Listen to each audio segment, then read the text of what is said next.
നാം കടന്നുപോയ മതിയാകെയുള്ളൂ. പക്ഷെ ഒരുവൻ ആത്മരക്ഷ കരസ്ഥമാക്കിയിട്ടുണ്ടെങ്കിൽ അതവനെ 1000 കോടി വാനഗോളങ്ങൾക്കപ്പുറത്ത്, അനന്തസീമകൾക്കപ്പുറത്ത്, ചക്രവാളങ്ങൾക്കപ്പുറത്ത് എത്തിക്കുമെന്ന് ദൈവത്തിന്റെ വചനം വളരെ വ്യക്തമായിട്ട് ഓർപ്പിക്കുകയാണ്. അതുകൊണ്ടാണ് പ്രിയപ്പെട്ടവരെ ആത്മരക്ഷയെക്കുറിച്ച് ഞങ്ങൾ പ്രസംഗിക്കുന്നത്. അതുകൊണ്ടാണ് ആത്മരക്ഷയെക്കുറിച്ച് നാടിന്റെ തലങ്ങും വിലങ്ങും നെടുകയും കുറുകയും നടന്ന് പ്രസംഗിക്കുന്നത്. പത്തനംതിട്ട ജില്ലാ സ്റ്റേഡിയത്തിൽ ഗോസ്പൽ മ്യൂസിക് വെച്ചതിന്റെ ഉദ്ദേശം ഈ ആത്മരക്ഷയെക്കുറിച്ച് പ്രസംഗിക്കുക, അതിന്റെ ഉടയവനായ കർത്താവിനെ കുറിച്ച് പ്രസംഗിക്കുക എന്നുള്ളതാണ്. ഞാൻ ഓർപ്പിച്ചതുപോലെ ദൈവം നമുക്ക് നൽകുന്ന നന്മകളിൽ ഏറ്റവും പ്രധാനപ്പെട്ടത് നമ്മുടെ ആത്മാവിന്റെ രക്ഷ എന്നുള്ളതാണ്. ആ ആത്മരക്ഷ കരസ്ഥമാക്കണമെങ്കിൽ അതിപ്രാധാന്യമേറിയ 3 കാര്യങ്ങൾ ഏതൊരു വ്യക്തിയും അറിഞ്ഞിരിക്കേണ്ടതാണ്. ആ 3 കാര്യങ്ങളാണ് നാം ഈ വായിച്ച വാക്യത്തിൽ കാണുന്നത്. 1, പാപത്തെക്കുറിച്ച് ബോധം വരണം. 2, നീതിയെക്കുറിച്ച് ബോധം വരണം. 3, ന്യായവിധിയെക്കുറിച്ച് ബോധം വരണം. ഈ 3 കാര്യങ്ങളും ദൈവത്തിന്റെ പരിശുദ്ധാത്മാവാണ് നടത്തുന്നത്. പരിശുദ്ധാത്മാവ് ഒരു നല്ല ബോധവൽക്കരണ പരിപാടിയാണ് നടത്തുന്നത്. നമുക്കറിയാം, നമ്മുടെ ചുറ്റുപാടും എത്രയോ ബോധവൽക്കരണ സെമിനാറുകൾ, കോൺഫറൻസുകളൊക്കെ നടന്നുകൊണ്ടിരിക്കുകയാണ്. മദ്യപാനത്തെക്കുറിച്ചുള്ള, പുകവലിയെക്കുറിച്ചുള്ള, പാൻ മസാല ഉപയോഗത്തെക്കുറിച്ചുള്ള, എയ്ഡ്സിനെ കുറിച്ചുള്ള, പരിസര ശുചിത്വത്തെക്കുറിച്ചുള്ള ഒട്ടനവധി ബോധവൽക്കരണ ക്ലാസുകൾ.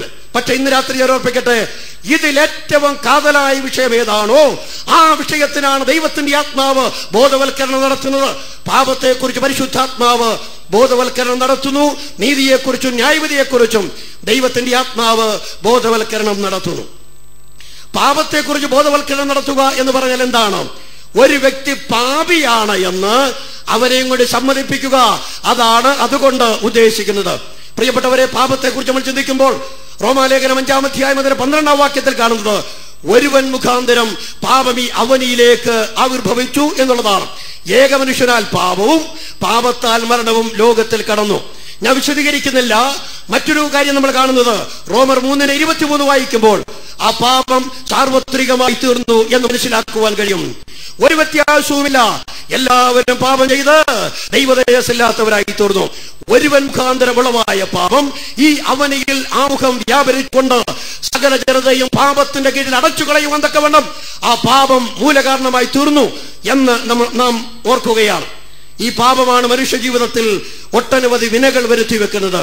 വാസ്തവത്തിൽ മനുഷ്യന് ഇത്രയും അസമാധാനമുള്ളതിന്റെ കാരണം, അരാജകത്വമുള്ളതിന്റെ കാരണം, കലാപകലുഷിതമായ ഒരു ലോകത്തിലേക്ക് നമ്മൾ നീങ്ങിക്കൊണ്ടിരിക്കുന്നതിന്റെ കാരണം പാപം ഇവിടെ വർദ്ധിച്ചു വരുന്നു എന്നുള്ളതാണ്. പാപം മനുഷ്യ ജീവിതത്തിൽ ഒട്ടേറെ വിനകൾ വരുത്തി വെക്കുന്നു. സമയത്തിന്റെ പരിമിതി കൊണ്ട് എനിക്കതിലേക്ക് അധികം പ്രവേശിക്കുവാനായിട്ട് നിർവാഹമില്ല എന്ന് എനിക്കറിയാവുന്നതിനേക്കാൾ അധികം നിങ്ങൾക്ക് അറിയാവുന്നതാണല്ലോ. പാപം മനുഷ്യ ജീവിതത്തിൽ വരുത്തി വെക്കുന്ന ഒരു വിന എന്ന് പറയുന്നത് എബ്രായ ലേഖനം 3-ാം അധ്യായം അതിന്റെ 13-ാം വാക്യത്തിൽ കാണുന്നത് പാപം മനുഷ്യനെ ചതിക്കുന്നു എന്നുള്ളതാണ്. എന്റെ പ്രിയപ്പെട്ടവരെ, പാപം ഒരു വലിയ ചതിയനാണ്. നമ്മോട് കൂടെ നടക്കുന്ന പാപം എന്ന ഈ 2 അക്ഷരമുള്ള ഈ ഘോര മനുഷ്യൻ, ആ വസ്തുത ഞാൻ അങ്ങനെ പറയട്ടെ, അവനൊരു ചതിയനാണ്.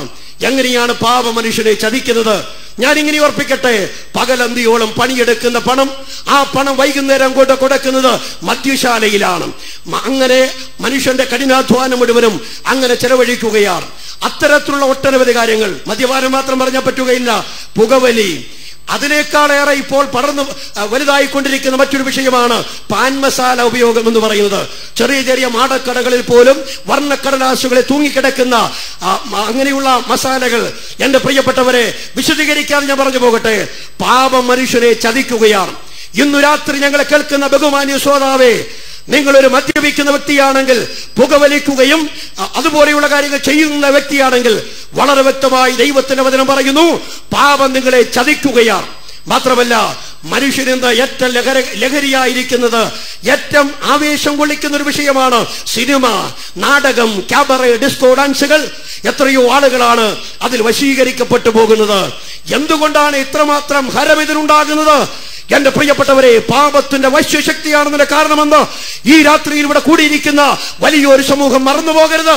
പാപ മനുഷ്യൻ ആ നിലയിൽ ആനയിച്ചു കൊണ്ടിരിക്കുകയാണ്.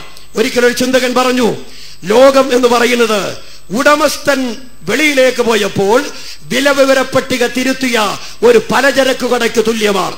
ഉടമസ്ഥൻ എവിടെയോ വെളിയിലേക്ക് പോയി, അപ്പോൾ ഒരു അപരിചിതനായ മനുഷ്യൻ വന്നിട്ട് വിലവിവര പട്ടിക അങ്ങ് തിരുത്തി. 30 രൂപയുള്ള അരിക്ക് 4 രൂപയാക്കി കുറച്ചു.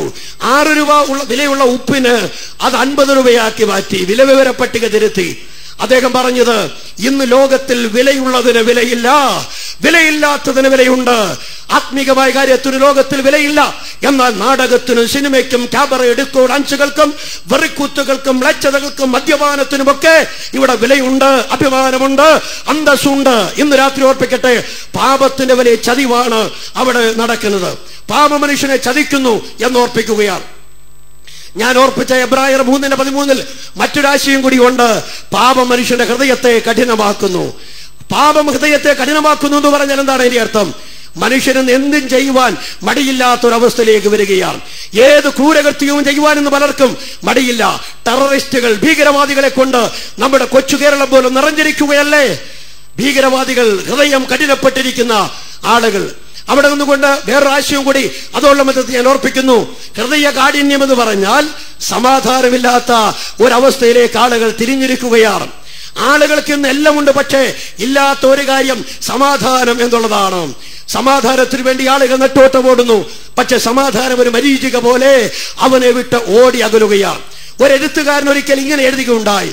ഒരു വലിയ സമ്മേളന നഗരിയിലൂടെ ഒരു പിതാവ് തന്റെ കുട്ടിയെയും കൈക്ക് പിടിച്ചുകൊണ്ട് ഇങ്ങനെ നടക്കുകയായിരുന്നു. അപ്പോൾ ആ കുട്ടിക്ക് ഇഷ്ടമുള്ള സാധനങ്ങളൊക്കെ വേണമെന്ന് പറഞ്ഞു. അതെല്ലാം ഈ പിതാവ് വാങ്ങിക്കൊടുത്തു. അവർ വളരെ സന്തോഷത്തോടെ മുന്നോട്ട് പോയപ്പോൾ സൂര്യൻ പടിഞ്ഞാറേ കടലിൽ എരിഞ്ഞടങ്ങി രാത്രി നിഴലിടുകയാണ്. ഈ കുട്ടി നോക്കിയപ്പോൾ അതിന് പിതാവിനെ കാണാനില്ല. കുട്ടി ഉറക്കെ കരയുവാൻ തുടങ്ങി. ദിഗന്ധങ്ങളെ ഭേദിച്ച് അവൻ നിലവിളിക്കുവാൻ തുടങ്ങി. എന്താ കാരണം? അവന്റെ കയ്യിൽ അവന് ഇഷ്ടമുള്ള സാധനങ്ങളെല്ലാം ഉണ്ട്, പക്ഷേ ആ സമയം അവൻ ഏറ്റവും യോജിച്ചതെന്താണോ അത് നഷ്ടമായിരിക്കുകയാണ്.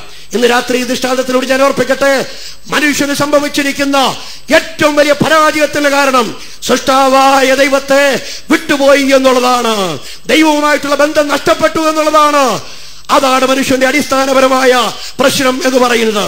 നമുക്കറിയാം, നമ്മൾ ഒരിക്കൽ ഏറ്റുപാടാറുള്ള ഒരു പാട്ടുണ്ടായിരുന്നു. മനുഷ്യന്റെ അടിസ്ഥാന പ്രശ്നം എന്ന് പറയുന്നത് ഊണരിയും ഉടുതുണിയുമാണ് എന്നുള്ളതാണ്. എന്നാൽ നമുക്കറിയാം അത് മനുഷ്യന്റെ പ്രശ്നങ്ങളല്ല എന്ന് പറയുന്നില്ല. അടിസ്ഥാന പ്രശ്നം എന്ന് പറയുന്നത് അവന് ദൈവവുമായുള്ള ബന്ധം നഷ്ടപ്പെട്ടു എന്നുള്ളതാണ്. പാപമാണ് അതിന്റെ മൂലകാരണമെന്ന് ദൈവത്തിന്റെ വചനം ഓർപ്പിക്കുകയാണ്. പാപം മനുഷ്യന്റെ ഹൃദയത്തെ കഠിനപ്പെടുത്തി അവന്റെ സമാധാനം നഷ്ടപ്പെടുത്തി കളയുന്നു. ഒരുപക്ഷെ സമ്പത്തുണ്ടാകാം, അഭിവൃദ്ധികൾ ഉണ്ടാകാം, രാഷ്ട്രീയ, സാമൂഹ്യ, സാംസ്കാരിക മേഖലകളിൽ നല്ല പിടിപ്പാടുണ്ടാകാം, എല്ലാം ഉണ്ടാകാം. പക്ഷേ എന്തോ ഒരു നിരാശാബോധം, സമാധാനമില്ലാത്തൊരവസ്ഥ പല ആളുകളെ വേട്ടയാടുകയാണ്. ഒരുപക്ഷെ ഇന്ന് രാത്രി ഞങ്ങളെ കേൾക്കുന്ന ബഹുമാന്യ സ്നേഹിതരിൽ ആരെങ്കിലും സ്നേഹത്തിനു വേണ്ടി അല്ലെങ്കിൽ സമാധാനമില്ലാതെ അടലുന്ന അനുഭവത്തിലൂടെ കടന്നു